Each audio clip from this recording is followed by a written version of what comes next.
现在我在一个社区的停车场。哎，怎么会来这个地方呢？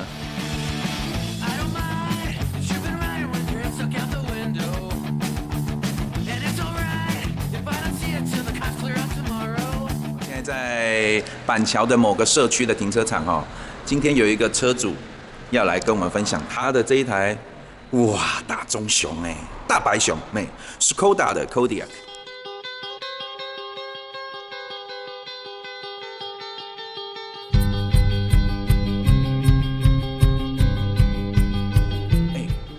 超好看的这一台车，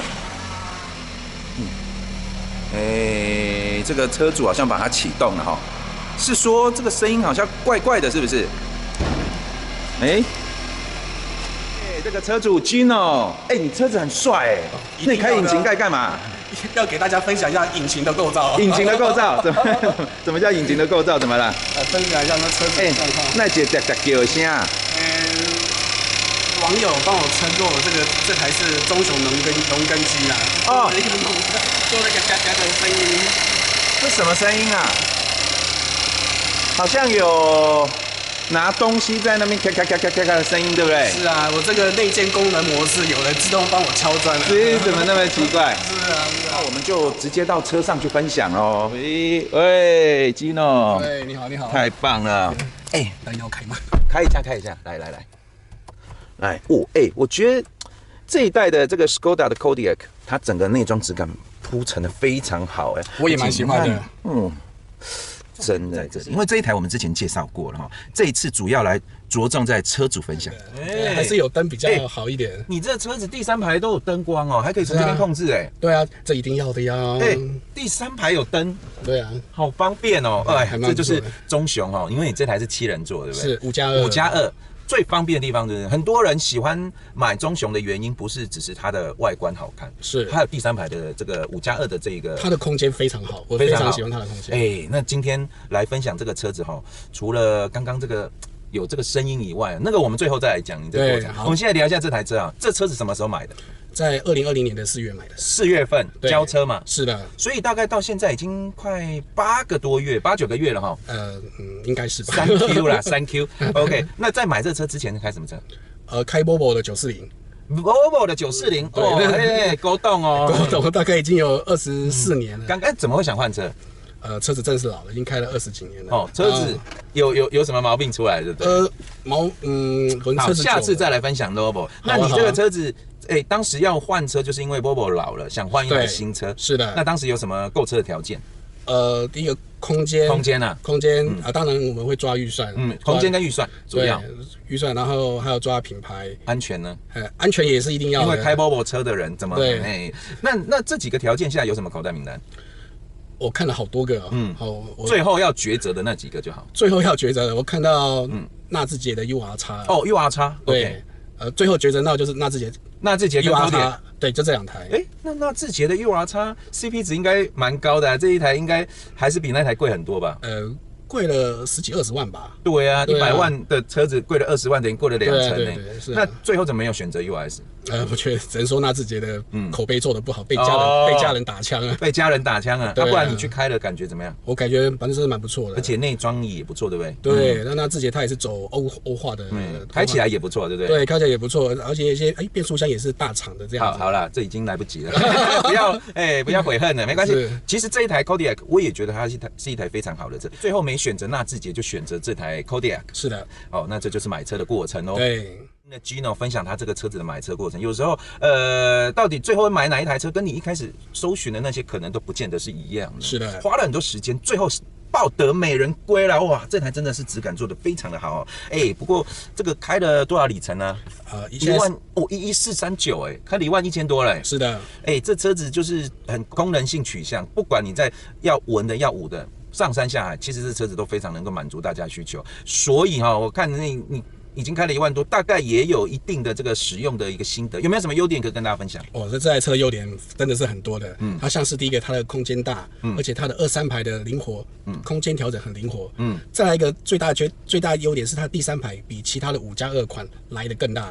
你说你坐过其他人的5+2？其他排对，像是提逛的，它兄弟车的提逛，它的表现真的是蛮，我觉得这是完全不考虑的。你说优点就是空间，然后功能性对，它功能性，像它2、3排就可以倒，对我可以机能性，机能性，对我曾经也是把它倒下来在车上变成车床，对，也是在车上睡了一晚，那我觉得哇，我第一次这样子睡，觉得无法想象，以前从来没有可以车上躺平的睡这样子，会觉得它空间真的很好。再来是说在车的隔音真的是非常好，隔音很不错哦。我们在外面虽然对外面没什么声音，对，车出来没有什么声音。那我原本的一些像引擎的异音啊，在车上也听不太到，几乎也算是没有听到。你是说引擎室的隔音？对，引擎室的隔音真的是。那你那个在车上也没听到啊？几乎没什么听哦。对，我觉得它隔音，我觉得隔音好，真的可以带来一个车的价值感啊，舒适性啊，或者是它整个行路的质感就提升了。对，因为像当初在买车的时候，我对隔音其实有一些基本要求。那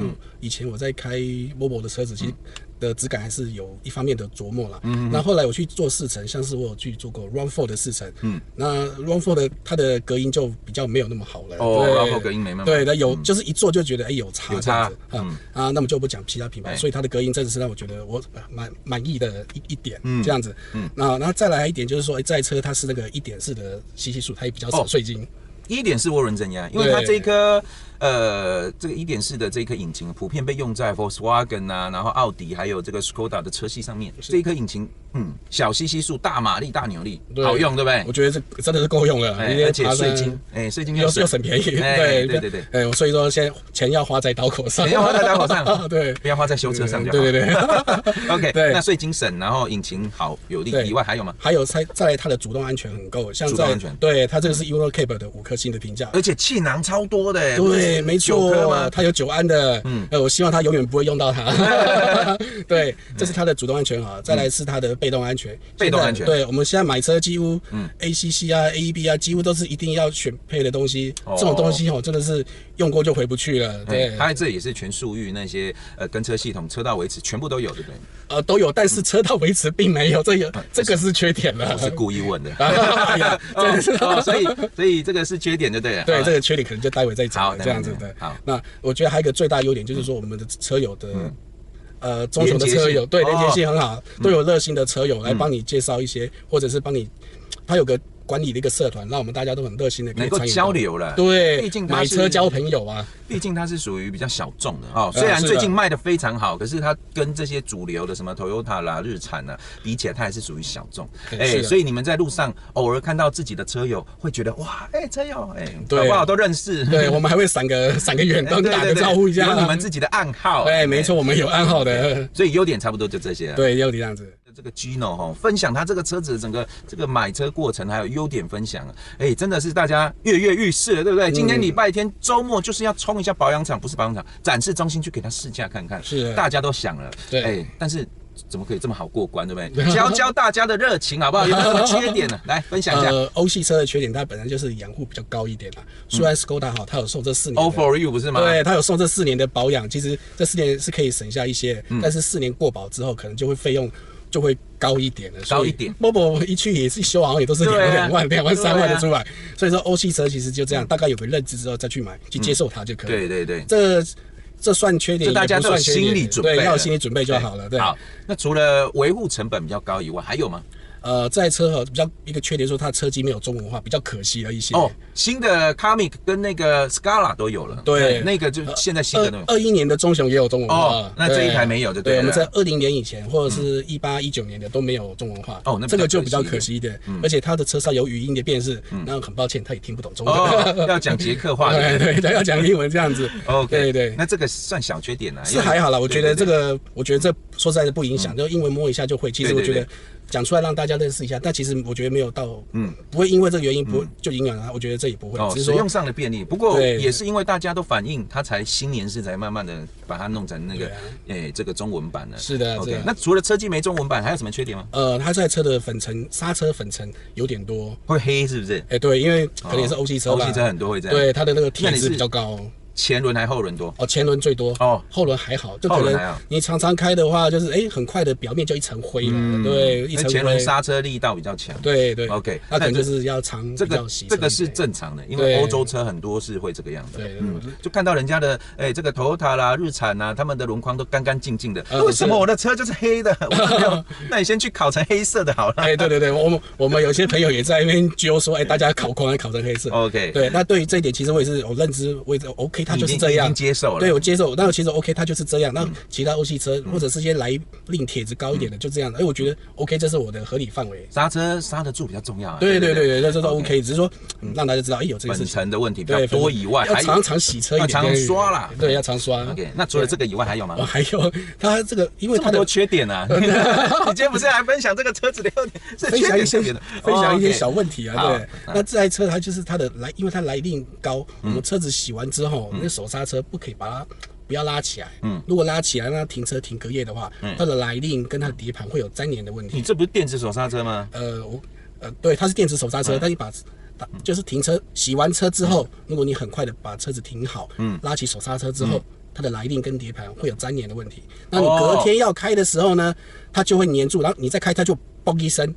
会有这种状况。对，那我自己是有遇过，但是我后来我只要洗车完，我就那个电子手刹车我就不会再粘在一起。然后我自己的情况是没有，但是车友有遇到，有去出保，他们就是已经就是这样的情况。然后你在开的时候，它的来令就有点hooky 啊，就碎掉了，甚至还有去做原厂出保的动作，这个是车友的情况啊。那这个就大家注意一下。对，这注意一下就好了。我觉得这个也不会影响你买这台车，就反正洗车就什么都不会影响你买车。那这是什么缺点呢？有没有重大一点的缺点啊？重大一点的要讲一下，可能原厂它没有这个车道维持功能，就可惜了一点。LTA， 可惜了。对，但是新年式的不是有了吗？有导入了不是吗？我忘记了，不知道。像 Comic 跟 Scala 都有了，所以应该中雄应该老大哥应该也都会加了。应该会啊，这车原厂没有，这是过渡时期的时候。对，那除了这个以外还有吗？我觉得这个缺点这缺点更严重。对，就是车友太多，他太会推坑了，口袋破洞，这实在太严重了。什么叫口袋破洞？刚刚上一个说这是优点，现在变缺点。两面刃啊，这个车友会帮助你，也会推你一把。每次去参加车聚回来，又多了一个什么尾翼，多了一个什么东西。对啊，这太可怕了。OK， 那就是刚刚讲了很多了哈。那但我知道说这个车子本身它都有优缺点。是的。那这车子我刚刚有听你稍微聊一下，有出过几次保啊？这个就有要出保的。就是比如说刚刚你说这个声音啊，还有那个什么变速箱会怎么样？它会漏油。会漏油。对啊。为什么漏油啊？是这样子一开始我是因为引擎的EN去检查之后，他把车子顶高，才在检查过程才发现到有漏油，才发现漏油，对，有漏变速箱油跟漏机油的情况。对啊。那当然，既然发现了，我们就是要好好的处理它。那我也是希望原厂能够把这个变速箱做出保，把变速箱做处理啊。那出保了以后就出保了，为什么？有什么问题吗？他们因为出保的过程，他们变速箱他们出保是必须换整颗变速箱的。他们没有办法说针对变速箱换个 parking 啊，或者是对，他们没有办法针对维修，他们出保就是整颗维修更换。那不是很好吗？给你新的对啊，我也是本来是这么想的啊，我觉得哇，换新的应该服务蛮好的。对啊。可是后来经过我详细了解之后，他们原厂其实是拿交换件，也就是所谓的整新品啊。对。那你换到谁的你不知道对不对？对啊，这我不清楚。你有看到你要换的那一颗吗？我有看到那一颗它一颗好整颗躺在那边但是外观看起来它有点氧化的情况，一看起来就觉得你说外部有一点斑驳就对了。对，有点斑驳，一看就知道觉得这个应该不是那种用1-2年的东西，我觉得可能会用多久不知道。所以你意思是说我这台塞1万块，你给我换一台8万块，人家开了8万多少10万多少跟你换，我的这么新，我宁愿拿我的去整新好了。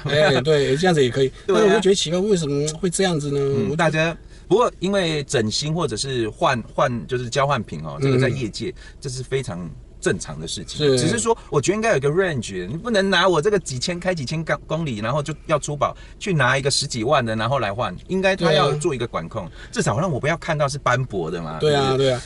但因为他们是讲说这个师傅啊，技术人员说里面是新的，外观是可能是旧这样子，但是他们也只能就讲一讲，他们就口说无凭啦。我们如果摸了就真的就是很可惜认的。那有一些车友，有一些车友两三千也有漏机油，他去做出保，他也是换整新品回来，但我就觉得那他们运气比我更差了，两三千就换一个10几万的。然后后来我发现到这其实是他们就应该说 Skoda 他们就是这样子处理，对 ，OK， 对，那我觉得有点可惜。这个部分就是大家可以分享一下你们的看法，就是说我这车子才开这么新的车哦，结果就开始发生漏油没关系，原厂愿意帮我处理，我都觉得是好事。但是怎么给我换一个这么旧的变速箱，上面还有一点锈斑，对不对？有点氧化了，有点氧化。对，外观看起来是旧的，但是我们最主要是在意说它里面到底是新的还是旧的。我们无法得知，我们只能听从师傅说里面是新的，只有这样子的口头保障而已。好吧，那这个就大家可以在下面讨论哦。第二个是你这一次感觉比较严重的，就是这个引擎有这个异音，这什么声音啊？这个声音是后来是发现是回原厂怎么说？原厂他们认为这个是正常合理的范围。他觉得刚刚那个咔咔咔咔是正常合理的范围。对，是的。那合理了以后，那你就接受了吗？我后来其实沉淀了一下子，想了一下说，原厂说正常，那是不是我的问题？这样子，后来我有去比对了，对，跟车友比对，或者是跟原厂车做比对，那很明显我的声音是比较大了一点。对，这个就像上次有一个丰田的车主呢，然后他说他才买1个多月，他的排气管整根是黑色的，整根锈掉，然后原厂说这是正常的，然后他就说我去。整个停车场的地趴下去看，每个人都是亮晶晶的，怎么我这样子叫正常？不然你的是怎么样？就趴下去看厂长的，你的也是亮的，为什么我这样子跟我说是正常？你根本睁着眼睛说瞎话，对不对？是啊。所以你觉得每个人都很安静，只有你的有这个声音？我不敢说其他人安静，但是我的就是异于常人。所以你觉得不合理？后来呢？后来我在综合维修厂得到这个答案之后，我后来转去北投的维修厂，请他们来处理这个问题。然后他们在处理的过程中，他们觉得，他们的师傅就觉得说，确实比较大声，他们也同意帮我做一些出保的动作。对，但是出保的过程中，他们被那个 Skoda 的原厂给挡下来了。原因在于是说，因为他们有个技术职能，也要说明高压拱这个异音所产生的声音是属于正常合理的。对，它那个是一个高压泵浦啦，因为它这属于这种缸内直喷的车子。像你这个状况，就是他跟你回答，就是那个东西会有声音。是的，他们北投是很肯定是。那有问题就处理掉啊，原厂是为什么说不行？我也不知道为什么，但是北投师傅也跟我说。他们自己都维修师傅都觉得说这个声音听起来就是很不一样，意思就是外行在听都觉得这个声音是不正常的。但是他们碍于他们是 Skoda 的整个体系嘛，原厂不同意他出保，他也没有料件换给我们消费者。对，这属于是原厂的问题了。那如果是这样子希望说我们可以收集更多的资讯呢，因为有一些车主他其实是不知道的，他没有打开过引擎盖，或者是他觉得这个原厂跟他讲这是没错，你讲到重点了，很多车主因为Kodiaq真的是很安静，很安静，听外面的杂音，他真的是过滤很多。有些车主真的是，我跟车友分享讲这个情况，他从来没有把引擎盖打开过。所以意思是说，其实不是没问题，可能你不知道而已。是的，所以大家可以回去的时候，把你们的这个不管是中雄或者是提冠，或者是1.4涡轮增压 TSI 这一颗引擎打开来听看看，是不是有一个很尖锐的那种敲击撞击声？是的，不是啪啪声啊，是啪啪声还是比较正常的，啪啪声是正常的。你刚讲你有这个车床的经验是车床加啪啪是吧？就是大家回去可以看一下到底有没有这个声音，如果有的话，欢迎在下面留言哦。我们就是希望说可以收集更多的数据跟资讯，然后因为。至少 Gino 你觉得这是不合理的，对不对？是的。怎么会有这种声音？但是也许是正常，也不一定啦。如果有更专业的车友呢，或者是更专业的人，可以跟我们分享一下。毕竟缸内直喷这个引擎声音可能会本来就比较大。对，我也是希望说有其他第三方的意见出来。对，好啊。那除了这个以外，应该差不多缺点是这些了吗？还有一个漏机油的，还有漏机油，运气不是很好就漏机油这样子。刚买就漏机油啊？没有，大概也是在做引擎。整段引擎异音的时候，发现漏变速箱油，也同时发现漏机油。所以可能早就漏，只是你不知道而已。对，是刚好这次在检查的时候，抬起来才看到。所以漏机油怎么弄？怎么处理？漏机油倒好处理，可能就是换个油封啊，parking 就好了。OK， 好啦，你这3宝都遇到了啦。对，我运气很好。异音啊，变速箱漏油了，引擎也漏油了。对啊，可以去买张乐透了。对啊，车王中的车王。缺点差不多就这些哦。对，是的。这个 Gino 的一个遭遇，人家说油电有三宝，前面真的一台油电车经过，对，油电有三宝，你没想到我也有三宝啊，中雄有三宝哦，肉机油、肉变速箱油，还有异音是，所以这个每一台车都有它的不是缺点，就是说有缺点，但是希望原厂可以帮你们处理好。对，没错。那所以我们最后这个感受上还是要表达一下最后我们一定要来一个真心话不冒险。什么是真心话不冒险？就是这个 Gino 你讲真心话，让对这个中雄有兴趣的人呢不会冒险买坐车。所以你要讲真心话好，没问题。假设再回到1年前，一样的预算，一样考量，一样5+2，一样会有这个会漏机油，会漏变速箱油，你依旧会选择这台中雄吗？如果这些情况都存在的时候，我当然不会选。对，那你会推荐大家选择会漏油的中雄吗？我觉得最好也不要，但是我平心而论呢，只要在车的这些问题没有出现以前，我认为中雄仍然是我最好的选择。对，只是有这些问题，就是遇到了好麻烦。那既然已经遇到，既来之则安之，我们就好好的面对。假设原厂愿意好好的帮你处理掉这些事情，让你开心，对，让你愉快，你愿意支持他吗？我愿意支持他，而且我会推更多人买同样的车。所以原厂的态度决定这台车的优劣，对不对？我觉得这非常重要，原厂态度真的是很重要。所以不是说车子，因为车子本身它就是个工业制品，是的，它本来就会有毛病有问题。对，你要好好照顾它，是靠谁？靠医生吗？不是，是靠车厂嘛，对不对？车厂就是医生，就是车子的医生。所以我们希望说，这个医生呢，能够好好的帮我们把这个车子处理好，那让我们更有信心的去推荐别人，或者是更有信心买下一台 Skoda。没错 ，OK。那我们今天非常开心，我们在这个板桥的某个社区里面呢，跟 Gino 碰面，然后来聊一下他买这个车子的一个过程呢。今天没有试驾，因为这车子已经介绍过几次了哈。我们期待有更多这个 Skoda 的车主，或者是你也是中雄的这个车主，有遇到一样类似的问题，欢迎在下面留言哈。我们希望让原厂知道，其实好像三宝的人还挺多的，希望不要这样。我们希望可以改善改进。我们期待下次有机会跟大家分享更多 Skoda 的车主分享。我们下次见喽，拜拜，拜拜。是啊，我就送你啤酒券。啤酒券可以送对，就直接送。所以这是生啤酒，对，那我最后还帮你加泡泡，最后加泡泡。对，那个各位观众有兴趣想要喝啤酒，那我们来招待的话，那等一下你说出来，这一定要做到啊。当然没问题，所以就再提供我们官方 LINE 的 QR code 给新哥，好不好？好啊，那我们就附在这个影片的下方连结。